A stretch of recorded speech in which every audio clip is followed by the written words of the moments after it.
Hello everyone. I have been discussing about third chapter, that is about the plant kingdom. In the previous video I had discussed about the three classes of algae. In this video I am going to discuss about the second division, that is division Bryophyta. Now what is their habitat? First thing means where do they live, where they are found. So they are found growing in the cool, damp and shady areas where the temperature is low, moisture is present and then shade is present. That means what? That they cannot withstand where the intense heat of the sun. They live on the land. But initially when a new habitat is formed, let us say on a bare rocky area is there, and over there no soil is found. So initially the rock surface is colonized by the lichens and then followed by bryophytes. So that means what? They play a very important role in the plant succession, mainly where on the rock. And later on formation of soil starts due to breaking of the rock or rocky material, and as a result of that the higher plants can grow there. Even though this plant, that is the plant group Bryophyta or the bryophytes, they live on land, but there is a requirement of water for completing their life cycle, and because of that they are also known as amphibians of plant kingdom. Again, they live on the land, but there is a requirement, or they are dependent on water in order to reproduce, because water is used as a medium for transport of the male gamete towards or to the female gamete for fertilization, and zygote development and further developmental stages will follow only after fertilization. But in order to fertilize there is a need of water. Suppose that water is not available, then what will happen?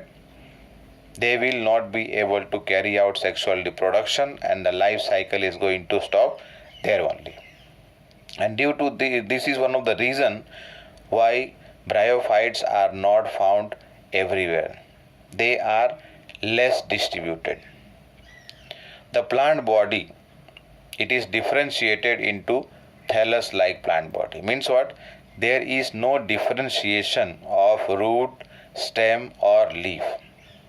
But root-like organs are present, or root-like structures are present.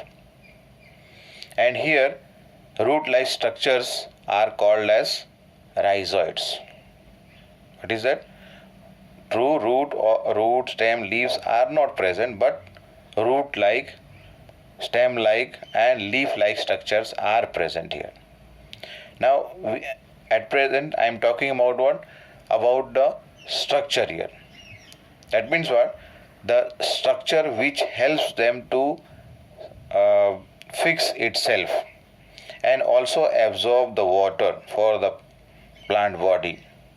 Here it is either unicellular or otherwise the multicellular rhizoids are there, with the help of which they are attached to the surface, that is the substratum, surface of, let us say over here, the soil or otherwise the rock on which it is growing. So what happens here? The plant body once again is not differentiated into root, stem or leaf, but root-like, stem-like and leaf-like structures are present. And the main plant body over here is haploid. Means they exhibit an alternation of generation where two stages come in their life cycle. One is the gametophyte and the other one is the sporophyte. Here gametophyte is the main plant body, This is the more dominant plant body, otherwise main plant body or otherwise dominant plant body is haploid, which is called as gametophyte because it produces the gamete. Due to the reason that they produce gamete, it is referred as gametophyte.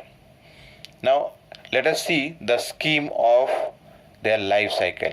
Means this scheme represents over here about the life cycle, how they have their life cycle.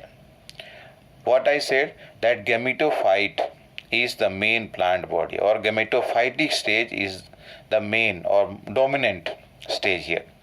So gametophytes are haploid. You understand haploid and diploid. When we write, let us say in terms of short n or 2n, so 2n will be diploid, and when we write single n here, then it will be called as haploid.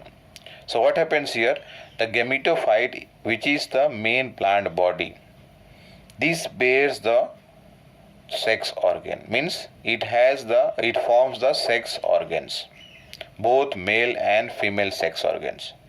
The male sex organ is called as antheridium, which produces antherozoids. These are the gametes, which are having two flagellas. So as a result of that, they are biflagellates. After the formation of antherozoids, when these become sexually mature, they are released into the water, and through water they are able to reach and come in contact with the egg, so that they can fuse, or otherwise you can fertilize to form the zygote. In case of the female sex organ, it is called as archegonium. Archegonium is the female sex organ, which is flask shaped, and this produces a single egg, means inside one archegonium one single egg is produced. Now this male gamete antherozoid has to reach to this single egg over here, that is the egg, let us call only egg here. Now once again, antherozoids, they are biflagellate. They are released into the water where it comes in contact with the egg cell and fusion takes place. As a result of fusion, what happens? The zygote is formed here. Zygote instantly does not undergo division, that is the meiotic division, it does not undergo, but it gives rise to a sporophytic plant body. Sporophyte, which is multicellular, but this structure sporophyte is attached. It does not get detached from the gametophyte, it remains attached to the main plant body, that is the gametophyte. Why it remains attached to the gametophyte? Because this sporophyte draws its nutrition, it takes the nutrient from the gametophyte only. It is not photosynthetic, that means photosynthetic stage is the gametophyte. So after the zygote is formed, this develops into a structure which is called as sporophyte, which is a multicellular structure and remains in contact or attached to the gametophyte. Later on, some cells of this sporophyte, which are actually diploid here, sporophyte is diploid, so these some cells of this sporophyte, they undergo meiotic division or meiosis and forms spores, which are haploid. Now the spores formed here are haploid, which can grow into a gametophyte. That is again the main plant body gametophyte is formed, which can live as a or otherwise lead a independent life. It can lead an independent life. That means the life cycle, we started from gametophyte and again gametophyte over here has come. Now coming further, these bryophytes, they are divided into two. That is, one is the liverworts and the other one is the mosses. liverworts and the mosses here. So let us see one by one each of them in case of liverwort and also the mosses. But before that, let's see first of all the economic importance, how they are important. So first of all, they are photosynthetic, and as a result of that or due to that, they provide food. Food for whom? The mammals, that is, which feed on herbs, herbaceous mammals, birds and other animals. Some insects also will be included under these animals. Then peat is available. Peat is provided by a species of sphagnum, which is a moss. And this peat is or has been used as a fuel. Even sphagnum has one more property, that it can retain or otherwise it has high water holding capacity, means it can retain the water, and due to that sphagnum is also used as a packing material. Packing material for what? For living material, living substances or living material that needs to be transported from one place to another. So these living materials, they are packed in between the sphagnum, because sphagnum can hold water with it. So as a result of that, the whatever living material is supposed or has to be transported from one place to another is not going to dry off. It is not going to desiccate, means it is not going to dry off. It will remain in its living condition, because water environment will be present around that. And that is why sphagnum here is useful as a packing material. Mosses along with lichen, some time back I had discussed, they form or they are very important, they play important role as they act as pioneer community. Means they are the starting, you can say, in the beginning on the rocky material when the soil formation has to take place. So first organism to colonize there are the lichens, I said earlier, and then followed by the bryophytes. And therefore what happens, slowly the changes take place. So this process over here is called as succession, ecological succession. Now here what we are talking, that it forms the pioneer community on rock,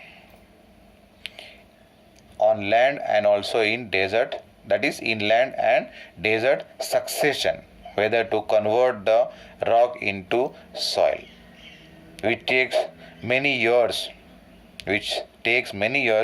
for the soil to develop in its thickness. They decompose when they are living onto this rocky material or rocks. So at that time they help in the decomposition of rock. As a result of that, minerals which are present in between the rocks, they are released. At the same time what happens, the soil formation takes place. As a result of that, it paves a pathway for the growth of higher plants. And when they are growing on the surface of whatever place they are living, let us say soil, so they are going to bind the soil, means the soil cannot move from that position. So as a result, they also help in prevention of soil erosion, because they are over here acting like a mat, dense mat onto the surface. As a result of that, by the help of maybe running water or the blowing wind, the soil cannot move from one place to another. Now let us come to two classes of bryophytes, liverwort and mosses. First one is the liverwort. This can grow in the most shady habitat, let us say somewhere on the banks of the rivers or whatever water streams are there, marshy grounds, damp soil, means the soil which is wet, it is having moisture with it, then bark of the trees, and also deep into the woods, even they are able to grow. The plant body, as earlier we discussed, is not differentiated into root, stem or leaf, so that's why it is called as thallus. So it is thalloid, and example over here is Mertensia. Best example, the figure you can see here is of Mertensia, female thallus and male thallus. The leafy members are there. Okay, before that, this is having dorsal and ventral surface. The upper surface will be the dorsal, and the lower surface, which is attached to the substratum, the surface on which it is living, is ventral surface. So dorsi-ventrally it is pressed so that it becomes little bit flat. The leafy members are there, which have very small or tiny leaf-like structures or appendages, and they are present where on the stem-like structures. Then how do they reproduce now? So reproduction takes place by both asexual and sexual method. Asexual and sexual method. In case of asexual method, what happens? They break, let us say, fragmentation, break into pieces, and each of the pieces will be having the capacity or has the ability to develop independently without the help of the main plant body. And second one over here is by formation of buds, which are called as gemmy, over here. Means what? The formation of buds over here, which are formed inside a specialized structure, which are called as gemmy. Singular form you can say that is called as gemma. Now these gemmy are green. They are multicellular asexual buds. Means over here meiosis has, or over here we are talking about what? Formation of gemmy, asexual method. So there is no involvement of any kind of meiotic division. Now when they get detached from the main plant body, if you see into this figure here, two structures you can see here also you can see, when this detaches itself from the parent plant body, this will be able to grow and form a plant body which is going to lead an independent life.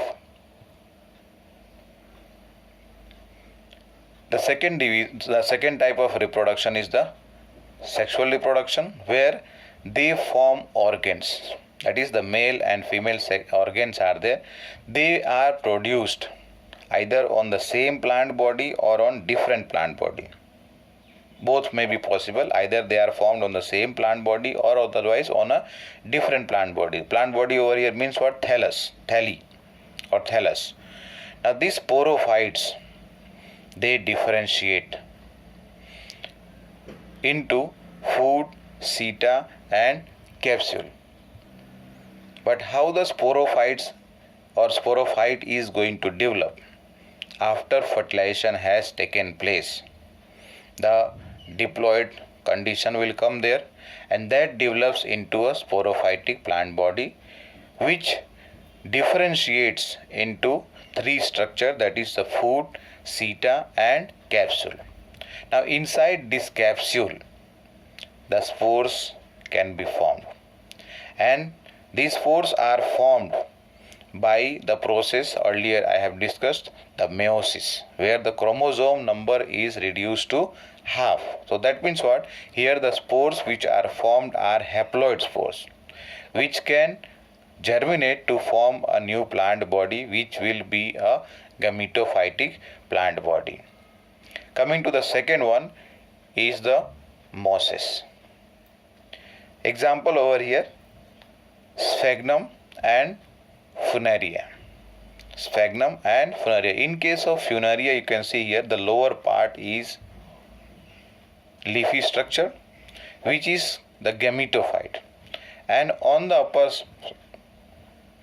over here you can see the sporophyte, which develops, and later on inside this capsule the spores will be formed, which on germination can develop again into a independent gametophytic plant body. So here we are going to discuss about the gametophyte and the sporophyte separately. Gametophyte and the sporophyte separately. Over here in case of mosses, gametophyte again is the dominant stage in their life cycle, or dominant phase in their life cycle. And this consists of two main stages.